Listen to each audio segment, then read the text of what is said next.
Welcome to Pablo Torre Finds Out. I am Pablo Torre, and today you're going to find out what this sound is. My wife, she's in the Philippines working on her visa. It's been getting denied, so if anybody out there can help with the visa process, I greatly appreciate it.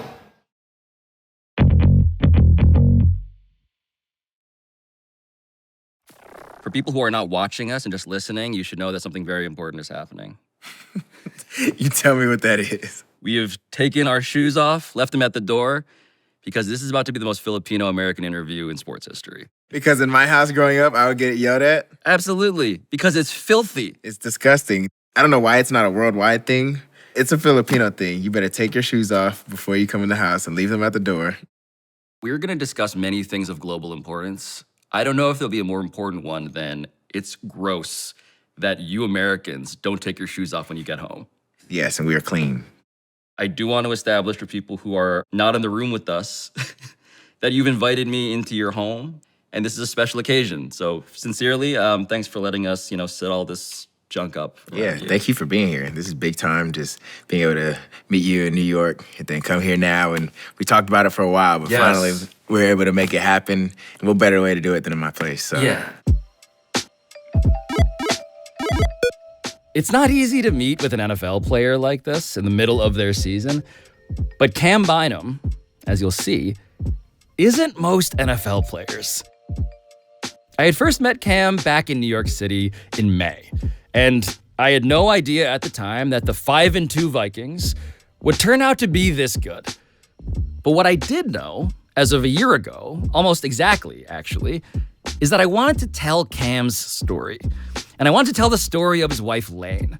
And that was even outside of the fact that we all happen to be members of the same karaoke-loving, pork-roasting, Southeast Asian diaspora.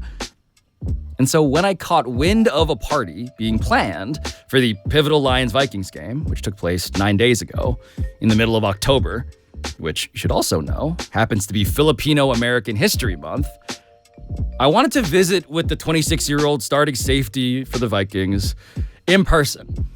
I wanted to find out what that specific Sunday in Minneapolis looked and smelled and sounded like myself. I just need you to understand how surreal it was for me to be in a section of roughly 100 Filipinos. That's crazy. Watching a Filipino-American NFL player during Filipino-American History Month. Right. In Minnesota. Right. And just basically being surrounded by cousins and titos and titas that I did not know, all of whom are yeah. Yo, I say that Filipinos are first team all wedding reception. For sure. You know what I mean? For sure. 100%. And everybody was extra. Everybody was extra. Then you come to realize after, some of them are related to us. My wife, she found one of her aunts there, and it's and they're actually related, not just saying it, they knew, common family members, and it's what a small world, but really just having, the energy there of the people, seeing how supportive they are. It's dancing, it's singing, it's celebrating, it's pointing at things with your mouth, it's, just trying to call But just all of these people together, the title that I think you deserve, having experienced that, is that you are not just one of the best young defensive backs in the NFL. You are the most extra player in the league. I'll take that. That actually means a lot to me. That's probably the best title I've had over anything, because that's literally my goal, to be extra. Yeah, so I was talking pregame on the field to Josh McCown, who's an old friend of mine, quarterback's coach for your Minnesota Vikings. Yep. And he's the greatest celebrator I've ever seen. That's a title. And Josh has played for, I believe, 16 different teams. So he's seen lots of people attempt to do what you've been doing. For you, doing the worm is a B- at this point celebration for you. That's that's the regular. Forgotten about one, yeah. Really, it all goes to my preparation. I take football real serious, and I take every single part of it serious. Studying how to make the plays and having a plan when I do make the plays.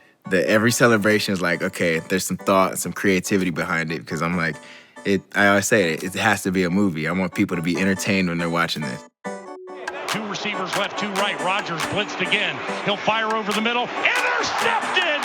Yes! Picked off at the 42-yard line by Cam Bynum. case of like you in London against Aaron Rodgers, you evoked a literal movie.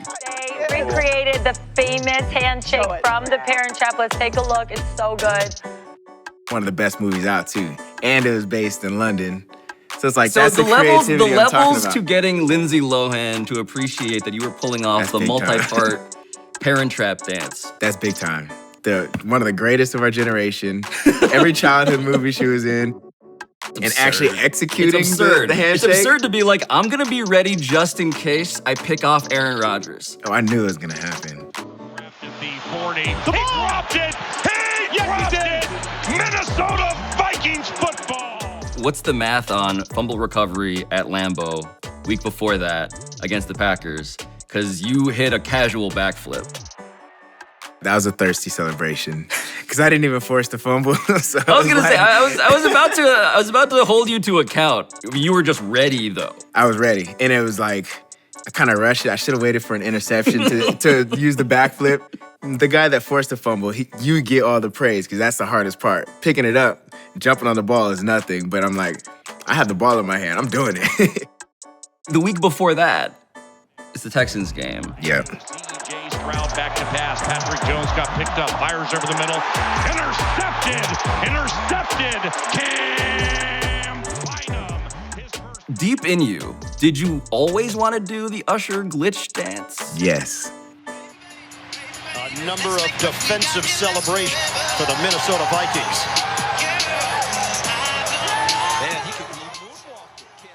I want to clown when I'm on the field. I want to do goofy stuff. I don't want to just do TikTok dances. I want to do like stuff that's like legendary. So that's from 10 years ago. Right. Then This he is like a deep cut. Yeah, that's a deep cut. But then he brought it back in the Super Bowl. Yes. When he performed in the Super Bowl. He did like just a little of it. Oh, but I mean, it's the but it's glitch fire. dance into like his own like hoppy sort of moonwalk. Exactly, to a moonwalk. And I was in cleats, so I'm like, that gets extra, That was extra just- points. I did not understand how you did it still. I practiced on the turf. I was like, okay, I can do it. I just have to be light on my feet so I don't dig in. And it worked. Catch it. Tell the camera to come here. Spin the ball. I do realize in my exhaustive research that you did like practice at home. Yes. And like Practice. taped yourself. For months. Months. It's like setting, I like how Because like, I can't dance. the takeaway from everything we just said is not for me, this Filipino-American cannot dance. Yes, I cannot dance, but I can learn. I'm a learner, and I'm a studier and preparer. So I prepare to make it look like I can dance. You have an approach to joy and celebration like a bank robber. Pretty much. Yeah, Like you're pretty casing out much. the joint. You're like, okay, here's steps 1 through 25. This is it. I'm gonna go to this end zone. Like when I say everything is planned for like a certain situation, certain moment, like that stuff is serious to me. Yeah, I'm noticing this is a bit of a through line in your life. That you are ready to be extraordinarily extra at all times. Everything has to be over the top. That's why I say my life is a movie, because I like doing abnormal things that seem fake and seem impossible to pull off, but you pull them off.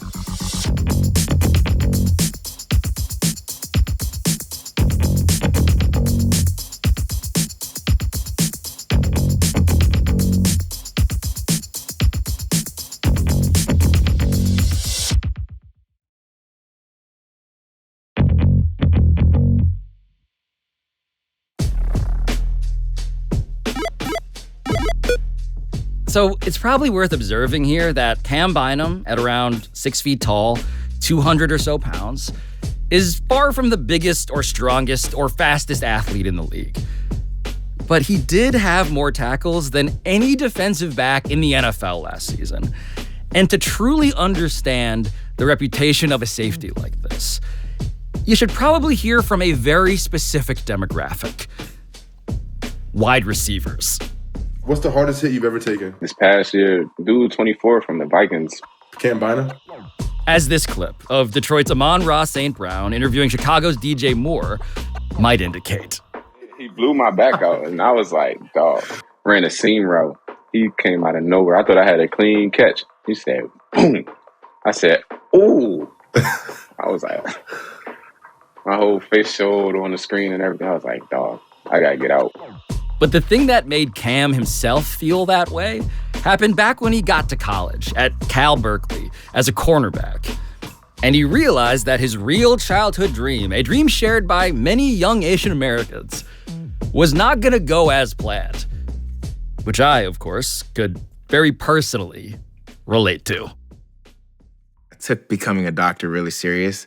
So like my freshman year of school, like I went to Centennial High School for 3.5 semesters of high school, but I did 1 semester my freshman year at a private school in Orange County called J. Sarah, because they had a medical magnet program or something, because I wanted to get a jump on med school through high school. So I took it serious. I wanted to be one of those off-season doctors. You know, in-season football players. those classic off-season doctors. Yeah, and it sounded good until I got to that first semester of college and failed every class. Yeah, so, okay. So Cam Bynum's GPA at Cal, first semester freshman year was? 0.33. 0.33. Not 3.3, 0.33. That's incredible. That's bad. That made my life stressful. That feels like you shouldn't be here talking to me. I shouldn't have. I had to write letters to the dean to keep me in school. I basically got kicked out. They had to pull some strings to get me on academic probation an extra semester because I didn't get it high enough. And I'm the smart kid. Like, I was gonna say, I've always been a smart kid. The kid who wants to do the doctor thing is not the kid who's lazy. At all. It was just tough. My parents are doctors. I show up, go to like intro to biology. Mm-hmm.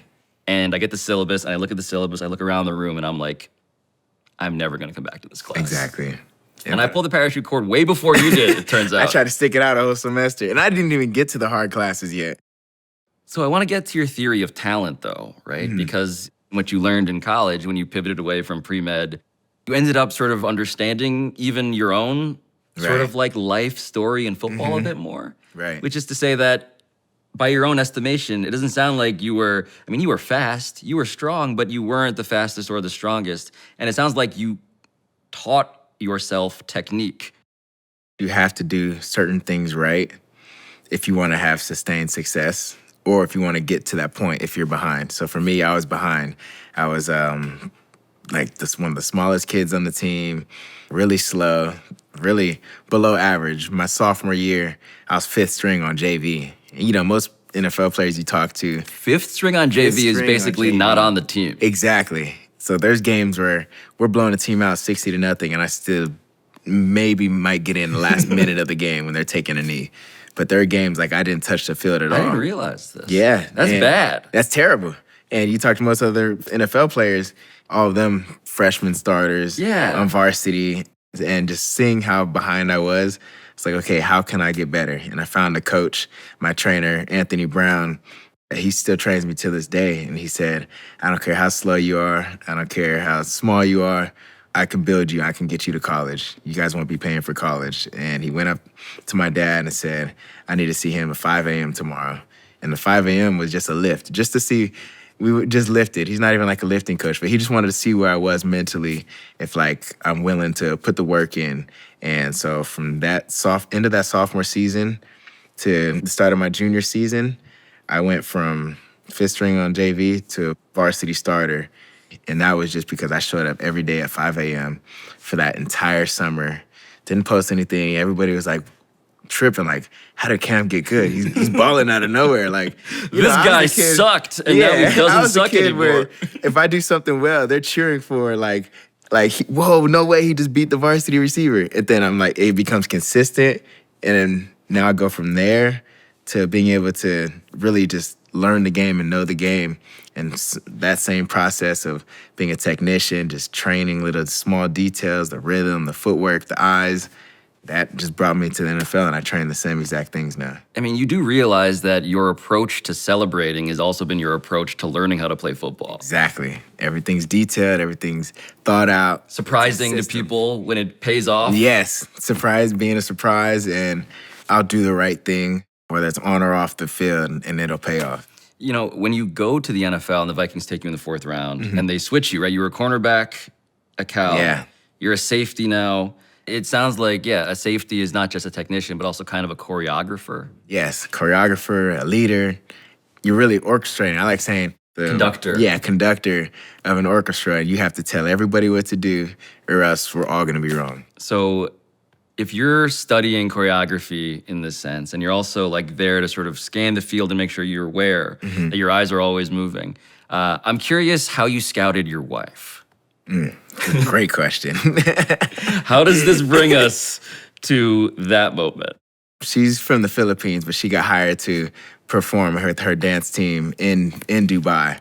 So it's a Filipino place, so they're all Filipino. So it was also cool. It felt like home in there. Right. And she's performing with a band, and she was one of the people on the dance team. What do you remember about him showing up to watch you dance? The first time, or because there's so many times that he was there? My mom was there, aunts, uncles, cousins. So after the show at night, my aunts start messing with me like, watch, Cam, we're gonna get you to take a picture with them. And so we go in there and they're being messy. in the lobby. Yeah, they're just, you know how Filipinos are. Always I trying know to make this. a I scene, know this feeling very well. trying to force me to go meet her. His aunt is just talking to me. They're speaking Tagalog. Like some of them, they're trying to speak Tagalog. I remember him saying like, okay, let's take a picture, like all of you guys. And his aunt telling us that he is a football player, but obviously I don't have any knowledge about football, especially American football. So I'm like, cool, soccer?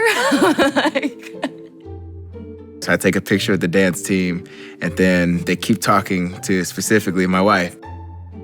Because my aunts know what they're doing. They're talking to her, waiting for everybody else to go inside. They're like, okay, now you're alone. Take a picture, just you with my nephew. And I'm like, you guys are so extra. This is not subtle. But part of me is like happy because I'm like, okay, I get to meet her. And so we ended up taking our picture.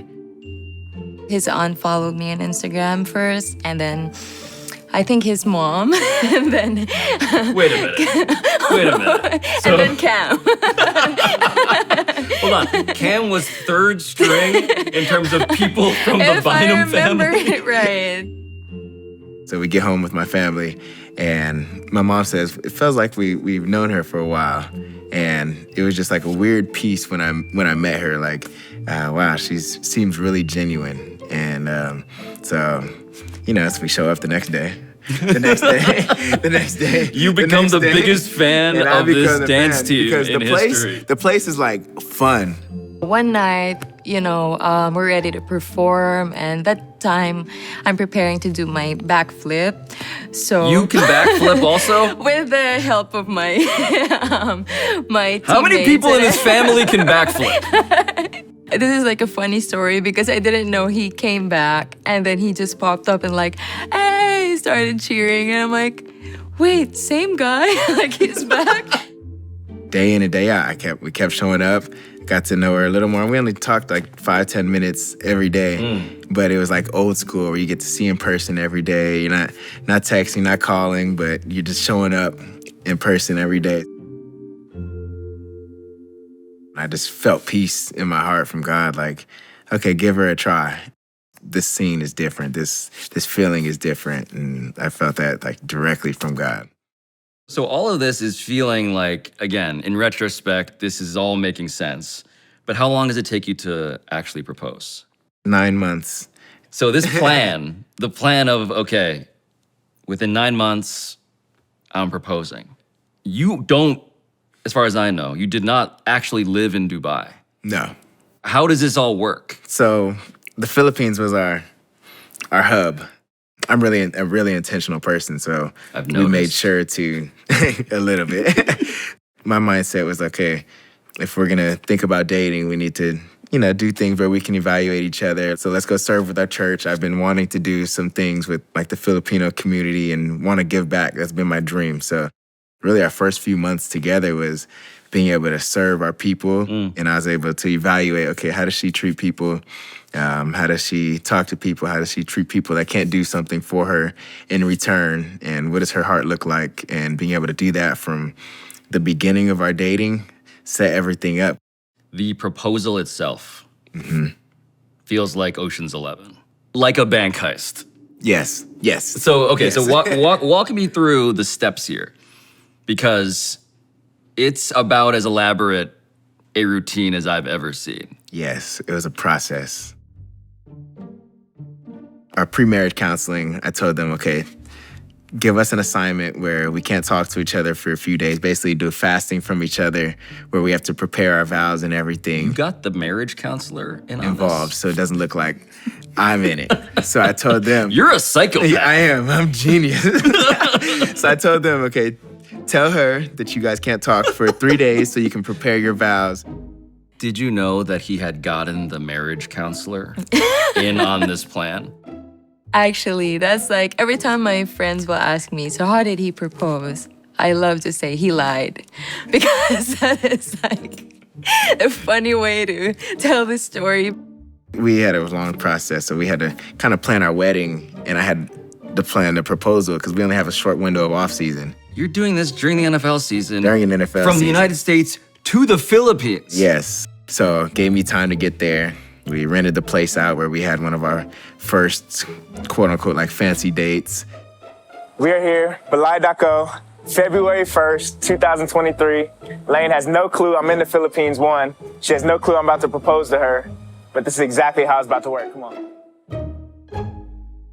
The crazy part is that you taped yourself basically being like, this is how I'm gonna rob this bank. Yes. I'm gonna walk up these steps. Yep. You did provide evidence. I did. I did. She's gonna walk in, as soon as she touches this first step, still in love, Brian McKnight. So she's gonna walk in, what is this? What is all this music? Ah! Push the door open. So there's gonna be fog all over the ground, so it looks like heavenly, we in the clouds, right? Curtain opens. Meet me at the altar. I'm not keeping it simple doing, will you marry me? That's boring. Meet me at the altar. It's like, I'm not asking, I'm telling you. And it went exactly how we planned on it. Spoiler alert. Like step by step. This she walked worked in, really looked around well. like I said. Will you meet me at the altar? Yes. I love you so much. Ooh, look at you, baby. Does it fit? I still can't believe you did that. Yeah, he did to you what he does to quarterbacks. He's disguising his coverage. He's being deeply dishonest, and then he's picking you off. Mm-hmm. And now I'm just realizing that's exactly what I'm doing with the celebrations, and it's pretty consistent. I didn't realize that till now. You didn't realize it until this interview? Right now, like, dang, I'm doing the same exact videos then as I'm doing now. That's actually crazy.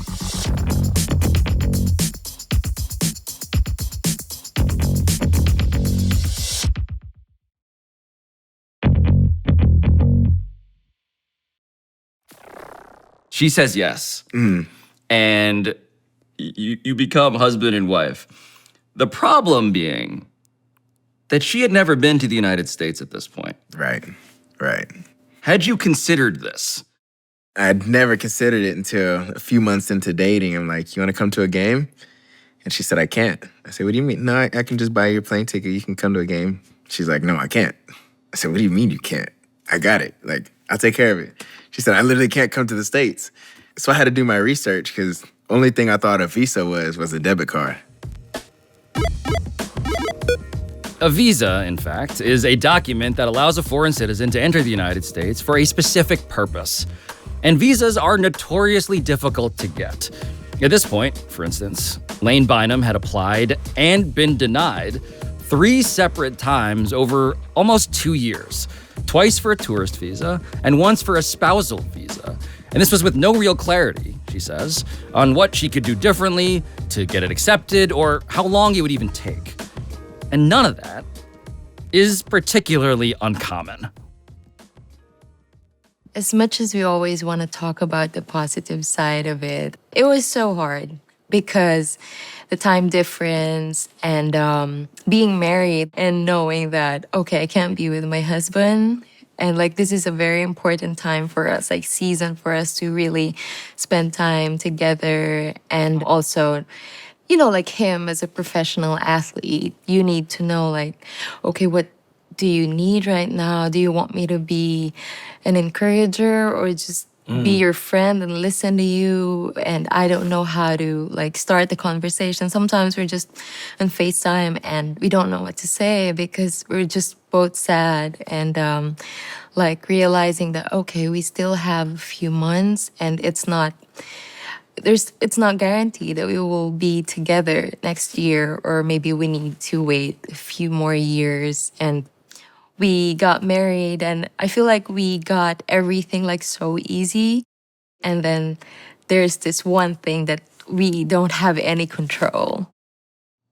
I didn't fully appreciate how much of a problem this would be for you when I first heard about this story. Right. The first time she did it, denied, then it took 8 months to get another interview. So the line just to get an interview for it, just to get it either yes or a no, takes 8 to 12 months. So it's like, if you get told no, you have to wait a whole another 8 months just to ask again. Yes. And it's really hard. We had a no from that twice. But I want to explain the moment in which I realized that you were a story that I wanted to find out more about. Let's see. Because it was Monday Night Football. Yeah. It's October 2023. Mm-hmm. You're playing the Niners who would go on to be in the Super Bowl that year. And your mentality headed into this nationally televised opportunity, speaking about your preparation, your intentionality, your planning. Yeah. Did you know that that was going to be the platform where you could say something to America about this? 100%. Before the season, when she had her last interview, and we got denied. It was in September, the week before our first game, and she got denied. And it was like really sad because we thought it was our second time going through it. And we're like, okay, now our application is good. This is gonna be the one. We did it the right way, and we still get a no. Right. And I told my wife, all right, we gotta ask for help. You have the game of your life on Monday Night Football, on national television, against the Niners. You pick off Brock Purdy the first time. 50 Purdy on a deep drop. He's going to pass over the middle. Intercepted! Yes! They took the ball from the Niners, and it's Cam Bynum with the interception of Brock Purdy. Did you do the worm after that Yeah, one? that's when I did the worm. Right, just a casual worm, Yeah. right? But the second pick is the thing that basically wins the game. That's the game winner. Purdy back to pass him, and he needs to sack him. He loops it over the middle. Intercepted! Yes! The Vikings beat the Niners, and Cam Bynum has a 2-interception night. Shout out to the P's. It's a movie. And so your opportunity with Tom Pelissero at the NFL Network post-game, it's time. It's time for you to pay off this plan. Yeah. Cameron, primetime, national TV, a top opponent. You have 2 picks to seal the victory. How does it feel? First of all glory to my Lord and Savior, Jesus Christ. It feels amazing being able to be out here and just get a win for my team and to come up big on a big-time game and support my country with my foundation. We got the flags on our helmet, and we're able to just really support things bigger than me. It's bigger than me. I'm not out here for my glory. It's all for God and all for the people back at home. And also my wife, she's in the Philippines working on her visa. It's been getting denied. So if anybody out there can help with the visa process, I greatly appreciate it. I'm just scrolling through social media and it's all about Cam, his interception. And then I saw this, I think my friend sent me like, look, Lane, like he said something about like the visa. And I just remember crying. Like I was crying because I'm just thinking of the scenario of like my husband is Superman and he can't even save his own wife. I was prepared for the moment whenever it came to use that as our stepping stone, to use our platform for something good. And even beyond our situation, it brought so many eyes to the world, because that's an issue for a lot of people, not just Filipinos, but everybody in the world, that whether... It's a topic in the news all of the time now. Exactly. Immigrants, do they deserve to be here? There was an article in the Minnesota Star Tribune where the executive director of the Immigrant Law Center of Minnesota, her name is Vina Iyer, said, and I'll just read the quote, "The issue he is raising is one that so many Americans and green card holders experience every day." That made me really go back and look back at myself like, hold on, I need to learn a little bit more. people can at least have more grace on people that are going through the same situation as us. Maybe that they might have kids, they might have... these are families who can't be together. Exactly. And it's like, okay, I'm able to be on a platform, but what about everybody else, all the other millions of people that are still in the process? Yeah, this is also the Filipino-American experience. Right. Is that difficult. We export people all across the world, Mm-hmm. and everybody in the end wants to and wishes to be in America. Right. Do you remember when you got the news that, oh, my wife is actually going to get to be in this country with me? Yes, I remember it very, very vividly. I knew she was going into the interview, and she called me, and her face didn't look sad like the last one. She didn't even say any words yet, but she answered, and I saw the smile, and then she said, we got it! I was like, no way.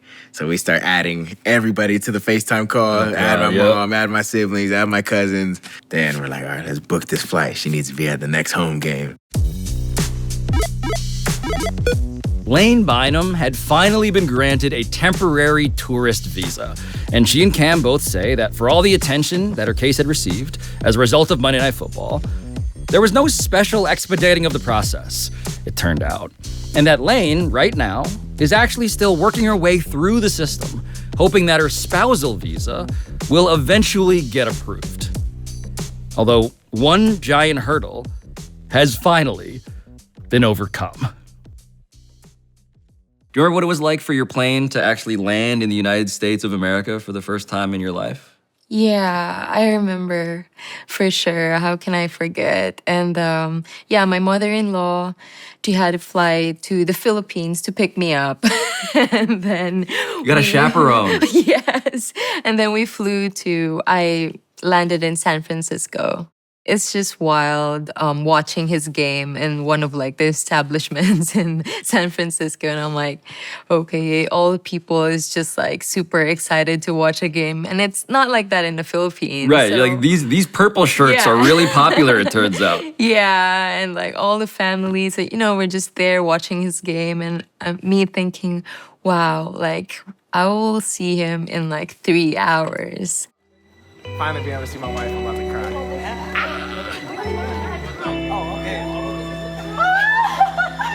Welcome to Minnesota.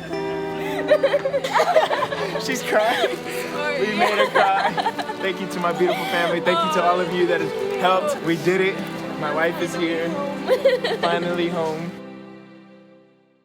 And she got here in the middle of the week, but I didn't tell anybody that she was here yet because I wanted her to like surprise everybody at the game. Of course. Yeah, I always have to be extra. So it was just a crazy moment, like just how our life changed from the day that the Niner game, and then 3 weeks later she was at the game against the New Orleans Saints. So it was just a blessing. We made it out here. It's a movie. Thanks to y'all. Wife is here. All glory to God. Now let's go ball, baby. Woo! Movie. It's interesting, like that season, 2023, you have a really good year. Yeah. I mean, you lead every defensive back in the NFL in tackles. Mm-hmm. You're establishing yourself as a really important part of the Minnesota Vikings. Mm-hmm. You're becoming known locally and now nationally. Right. And the thing you want to do, I realize now as I think about this and the chronology of it, is your wife gets to finally be with you in America, but you simultaneously are like, I want to be spending more time in the Philippines. Yeah. Every second that I'm not in football, I want to be not here. And nothing against here, but I just fell in love with being able to travel and specifically be in the Philippines. It's just a different life. And I'm so grateful for my time here in the U.S. because of all the things that we're spoiled with. But I also love going back to the Philippines and having to slow down and have to be back in community where it's a lot slower of a lifestyle out there. And community is still a big thing. Family is still a big value out there in the Philippines. So really, every second I get, I try and be out just so I can live both type of lives. I just want to make this very clear to people. No one else does this. True. No one else is like... Nobody lives overseas. You're like, oh, where are you spending the off season? It's like, I'm in Malibu. I'll go to, Cancun. You're living in the Philippines. On the other side of the world.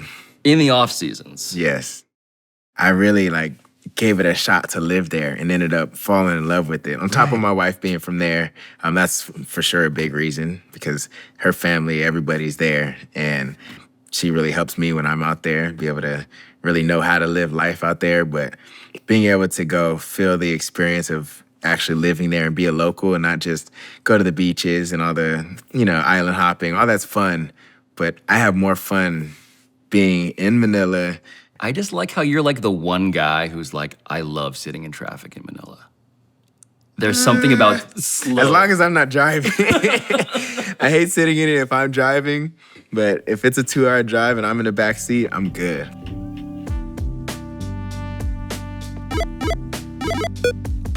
So I just gotta jump in here quickly to point out that Manila is, in fact, one of the most congested cities on planet Earth.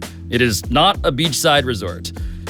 And also, if you want to know what kind of couple Cam and Lane Bynum are, you should understand that they spent their honeymoon last year visiting the same typhoon victims who had inspired them to start their Bynum Faith Foundation in 2023. The Bynum Faith Foundation is a charitable organization devoted to donating food and rebuilding homes, and also teaching the same craft that Cam's own coach back in high school had once taught a fifth-string junior varsity defensive back that pretty much nobody believed in. For people who aren't familiar with the Filipino sort of like deal, basketball, boxing, cockfighting, billiards. Yeah, exactly. Football's not on the list, but you're actively holding camps in the cities. It started when I met a few guys out there. And you were able to meet them yesterday. Dags and Brian, there's Bruce, there's Paul. Like my closest friends that started off from day one, they hit me up on Instagram and I saw, okay, they live in the Philippines, and I started looking at their pages and they're doing like football stuff. And I'm like, oh, they play football out there? I didn't know there was football stuff in the Philippines. I didn't know either. So I didn't know that the Philippine Tackle Football League was a league. That's why I followed them back. So I'm like, okay, there's some people doing football. So I get there in my first few weeks of their off season. Dags hit me up like, hey, we have a practice tomorrow. We'd love for you to come. And he was just shooting a shot, like hoping to get a quote unquote celebrity to get there. And I said, all right, you think you pick me up? he said he screenshotted it, sent it to every group chat he had. He was flexing on all his friends. Like, look, he replied to me. And I pull up just because I'm like, yeah, let's go and get some work in. And 30 people were there. And when I tell you they're passionate about learning, and I'm teaching stuff, and they're like sitting there like ears like they're like serious. Open. The sense I got from talking to them pregame was like they are serious about this. Literally, like this is like life for them. What are you realizing about the difficulties of trying to grow American football in that country? I'd say the main difficulty is there's not enough platforms for people to play. There's a lot of people training, a lot of groups training, but as far as like consistent tournaments, and I just see the difference of, I grew up in Southern California, and there's a 7-on-7 tournament every weekend, practice on the weekdays, like seeing the serious system that it is in the off season. You had 5 strings on your JV team. Exactly, and that's just JV. They have more passion for football than the average person out there, and wake up at 1 a.m. to watch games and stay up all night to watch games. So when I saw that passion and I realized, okay, they have that passion for football, but they don't have the opportunities to play like we do in the U.S., I'm like, why don't we just put on camps? For me to be here and spread love and continue to further this game. That's the whole goal of this, is to bring football to the Philippines and to this side of the world. So couldn't have done it without you guys. Give it up for yourselves. You know, I was watching one of the videos you put out from your latest camp, and you say to the guys at one point, and every time I'm on the field this coming season, I'm thinking of every single one of you guys here. The better I play, the more resources and recognition we bring back to this country. So let's continue to do it. Every time I'm on the field, like, I literally have flashbacks of, okay, this is bigger than just me. Out here, yes, I'm having fun. Yes, I'm making money, but everything I do on this field today in this game can benefit them back home in the Philippines and all of Asia. So I think of the kids we help and the families we help, the typhoon victims. My mindset is every interception, every tackle, every play I'm on that field. Every celebration. Every celebration. All that is an extra meal for a kid that may be starving or an extra house that we can provide. And if I'm able to help them by what I do on the field, that's a no-brainer for me.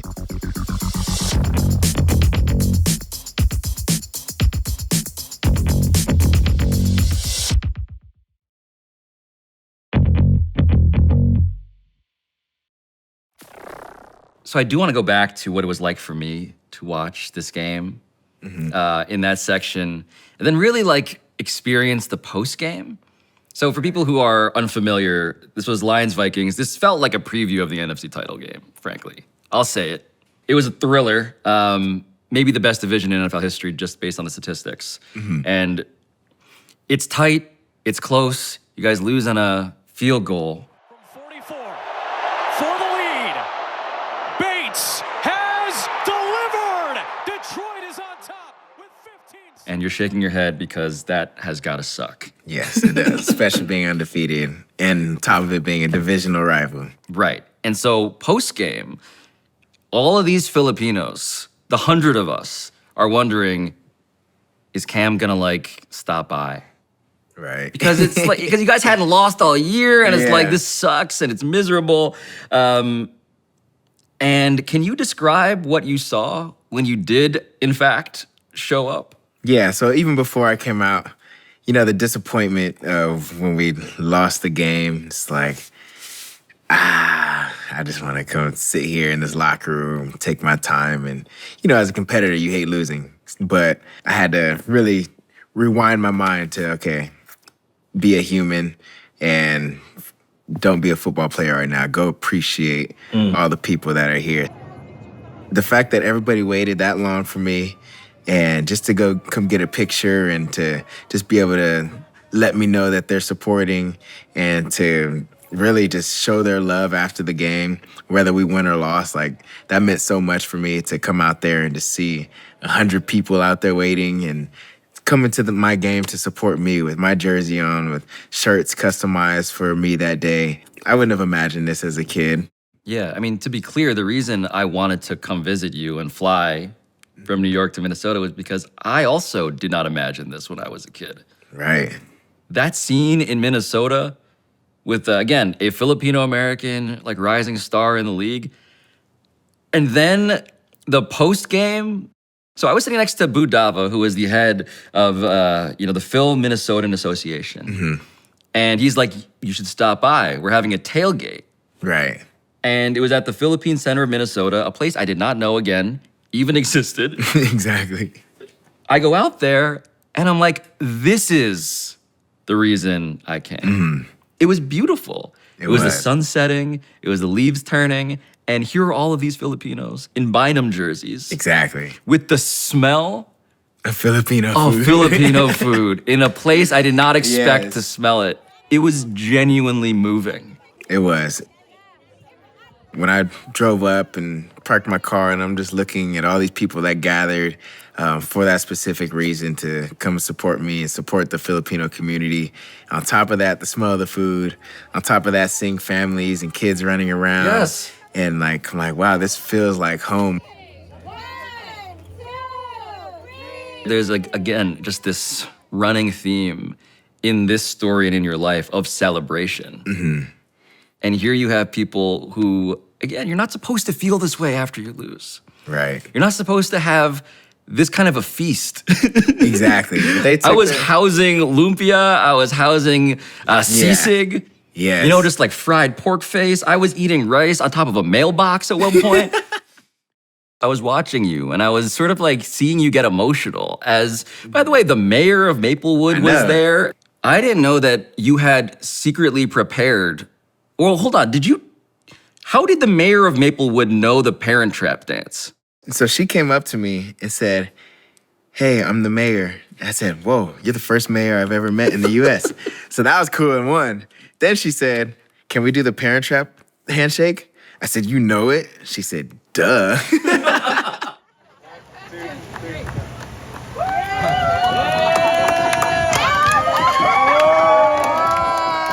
She executed it pretty well.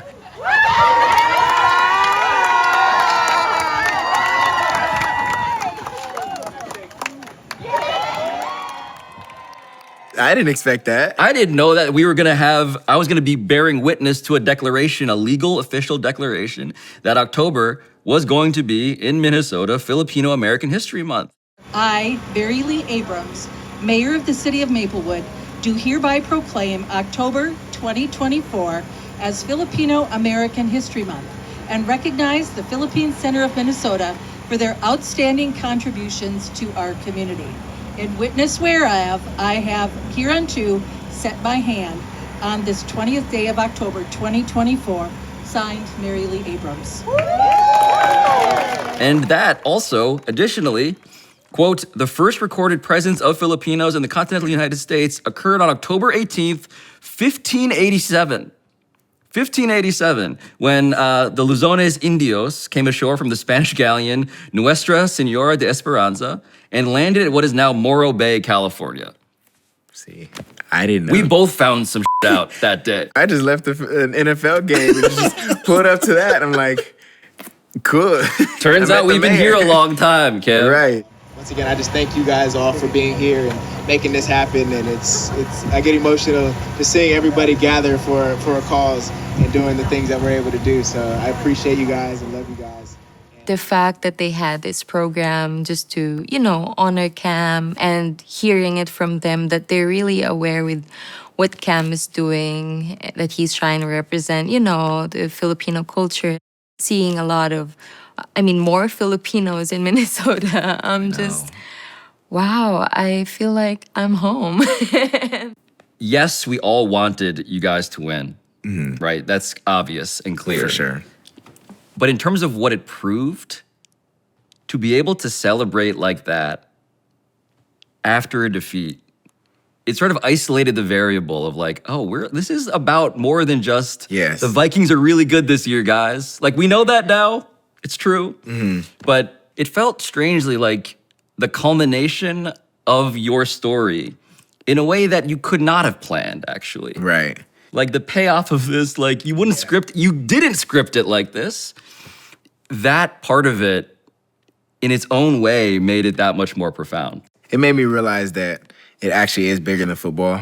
And like whether we won the game or lost the game, it probably would have been the same exact love and same exact vibes. 1,000,000% the case. They might, if I got an interception and had a celebration, they would have been talking about the dance. Absolutely. But guess what? We were still dancing anyway. Exactly. And people were still asking, okay, what's the next celebration? Hey, I loved your last one. So no matter what, it really went to show, like, it's bigger than football and it's way more important than just what you're doing on the field. And so you brought it up, so I'll be the millionth Filipino person to be like, I have an idea for a celebration. Okay. You're familiar with the national dance of the Philippines? Ocho Ocho. Still say it. What is the national dance? Tinikling? Yes. Yes.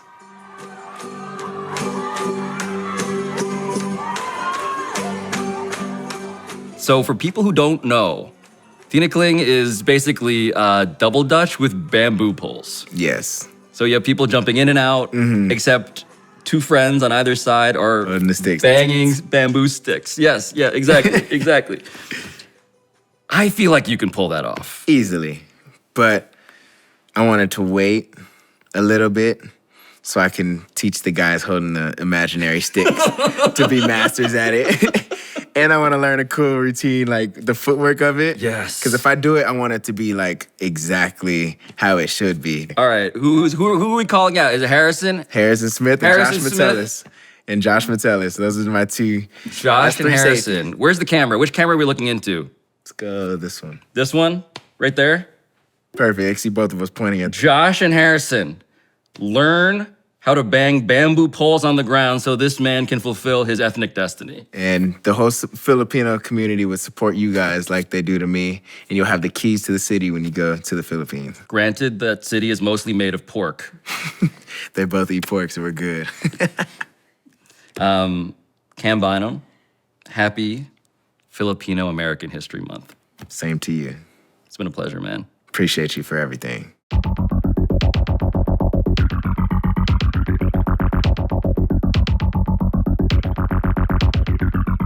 This has been Pablo Torre Finds Out, a Meadowlark Media production.